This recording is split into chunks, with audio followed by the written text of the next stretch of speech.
அது படத்துடைய டைரக்டர். இது ஏன் நான் சொன்னேன்னா, இந்த மாதிரி ஒரு அடையாளத்துக்காக தான் ரொம்ப நாள் ஓடிக்கிட்டு இருந்தேன். எனக்கு ரொம்ப கனெக்ட் ஆச்சு.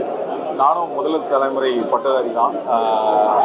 என்ன பண்ணணும்னு தெரியாமல் நம்மளுக்கு பிடிச்சது பண்ணுறதுக்காக ஓடுறதுக்கும் ரொம்ப நாள் குழப்பங்கள்லேயே இருந்து மாதம் மாதம் அந்த சர்வைவலுக்கான காசு இல்லாமல் கஷ்டப்பட்ட அந்த விஷயங்கள் எல்லாமே திரும்ப ஒரு தடவை ஞாபகப்படுத்திக்க வேண்டிய வந்துச்சு. இந்த படத்தை பார்க்கும்போது இந்த மாதிரி ஒரு பொண்ணு நம்ம வாழ்க்கையிலே வந்திருந்தா நல்லா இருந்துருங்க அப்படின்னு எல்லாருமே கனெக்ட் பண்ணிப்பாங்க. அவ்வளோ நல்லா இருந்துச்சு. கடைசி 20 நிமிஷம் தான் ரொம்பவே ஆழமாக பதிஞ்சிருந்துச்சு. ஃப்ரெஷ்ஷாக இருக்குது படம். ரொம்ப ரொம்ப ஃப்ரெஷ்ஷாக இருந்துச்சு. ரொம்ப புதுசாக இருந்துச்சு. ரொம்ப பிடிச்சிருந்துச்சு. It will be definitely a very fresh experience for all you guys. நான் கண்டிப்பாக படத்தை வந்து பார்க்கணும். Thank you. JNN Institute of Engineering, Chennai.